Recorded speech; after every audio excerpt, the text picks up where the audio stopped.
Europe में हम 6 से 7 इंपॉर्टेंट नदियों को डिस्कस करेंगे।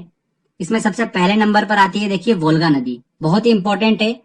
ये नदी यूरोप की सबसे लंबी नदी है, जो कि वल्दाई पहाड़ से निकलती है और बहते हुए कैस्पियन सागर में गिर जाती है।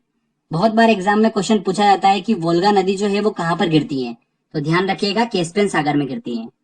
इसके बाद देखिए, यूरोप की अगली इंपॉर्टेंट नदी आती है डैन्यूब नदी।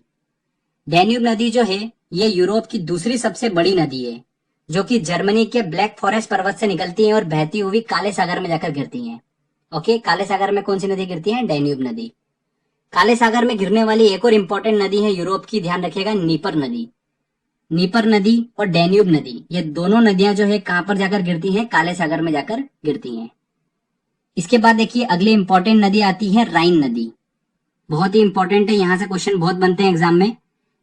ये नदी जो है यूरोप की सबसे व्यस्तम आंतरिक जल परिवहन मार्ग बनाती है, और इसी नदी पर यूरोप का सबसे व्यस्तम बंदरगाह जो है टॉर्डम बंदरगाह वो स्थित है। किस नदी पर? राइन नदी पर। इसलिए इस नदी को यूरोप व्यापार की जीवन रेखा कहा जाता है। यूरोप की जीवन रेखा किस नदी को कहा जाता है? राइन नदी को कहा जाता है। यह भी एग्जाम में क्वेश्चन पूछा गया था।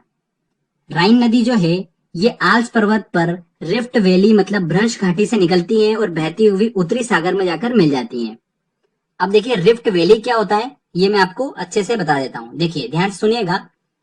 जब पृथ्वी के अंदर की प्लेटें जो है वो अलग अलग डायरेक्शन में खिसकना स्टार्ट कर देती है, तब जमीन जो है वो अंदर की ओर धस जाती है, और धसी हुई जमीन जो है बड़ी बड़ी दरार के रूप में दिखाई देती है, जिसे क्या बोला जाता है? रिफ्ट वैली कहा जाता है।